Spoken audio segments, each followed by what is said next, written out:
طاجن العكاوي بالبصل القرمة والبطاطس، حاجة كده ريحتها بس كفاية، وطريقتها سهلة جدا وهنقولها مع بعض.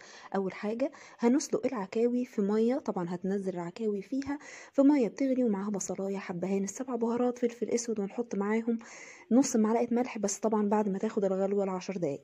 هنطلعها ونصفيها من الشوربة، وهنجيب طاسة حلوة كده نحط فيها حوالي 3 أو 4 معالق زيت. هننزل فيها العكاوي بعد ما صفناها كويس قوي من الشوربة، تاخد تشويحة في الزيت طبعا عشان تاخد اللون الحلو بتاعها، عشان يبان في الطاجن لونها الجميل. هننزل مع العكاوي بتاعتنا شوية توابل كده هتدي ريحة حلوة قوي وهي بتتحمص مع العكاوي. زي ايه؟ زي السبع بهارات والبابريكا والفلفل الاسود والحبهان. تقدري تحطيهم مطحونين وتقدري تحطيهم ورق زي ما هما. انا متوفر عندي المطحون هنزل منه معلقة كبيرة من توابل السبع بهارات، وهننزل نص معلقة من الفلفل الاسود، وهنحط بابريكا معلقة كبيرة، انا بحبها قوي. وكمان بالنسبة ان احنا هنحط صلصة هتخلي لون الصلصة حمراء وحلوة جدا. وهنحط كام حباية من الحبهان المطحون، بتدي ريحة وطعم. بس ما ننساش الحبهان مش مطحون، لو هتحطيه حب هتفتحيه عشان خاطر طبعا يطلع النكهة بتاعته. انا حطيت حبهان مطحون وحطيت وحداية كده عشان تدي طعم حلو قوي، وطبعا فتحت الحباية. اشوحهم كلهم بقى مع التوابل. ايه فايدة التشويحة دي؟ هتاخد اللون الحلو. تحميصة التوابل في الزيت مع طعم العكاوي بيدي طعم تاني خالص. الحكاية دي لو عملتيها مع اللحمة ومع الفراخ هتحسي بطعم ولون وريحة مختلفة جدا.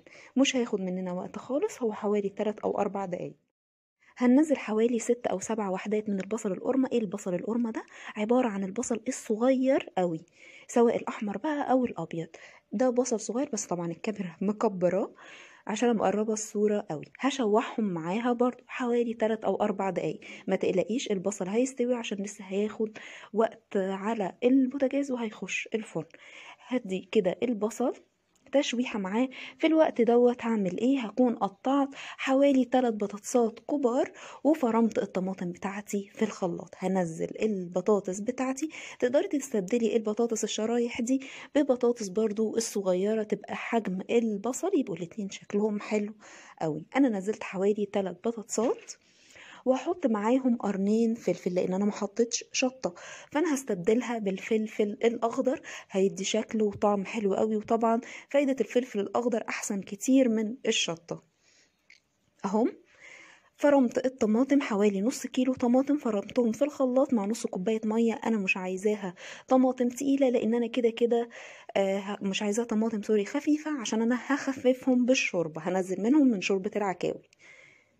هحط حوالي معلقتين او 3 معالق بمعلقة التوابل ملح، وهنزل العصير الطماطم بتاعي، هيبقى حوالي 2.5 كوباية زي ما انتوا شايفينه اهو.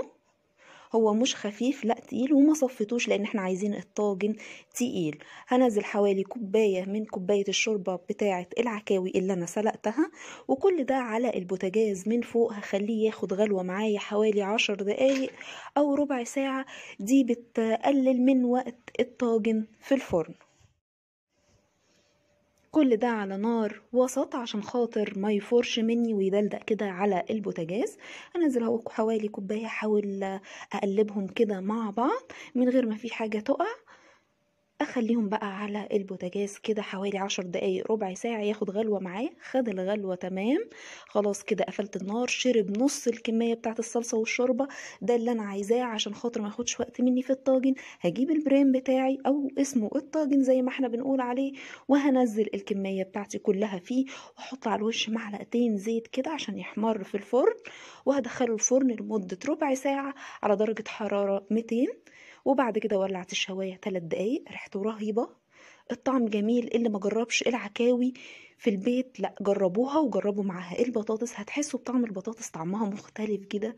والدهن بتاع العكاوي مدي طعم ودسامة مختلفة وطعم وريحة، بجد جربوها. انا بقيت بعشقها جدا جدا جدا. جربوها وعلى ضمانتي. لو اول مرة تشوف فيديو ليا اتمنى ان انت تكون عجبتك وصفتي النهاردة، وتشترك في القناة وتدوس زر لايك طبعا لو عجبتكم وصفتي. وما تنسوش تفعلوا الجرس عشان لسه فيه وصفات تانية كتيرة جدا جاية. اتمنى ان انتوا تشوفوها وتقولوا لي رأيكم فيها. شكرا لكم. انا آية فاروق.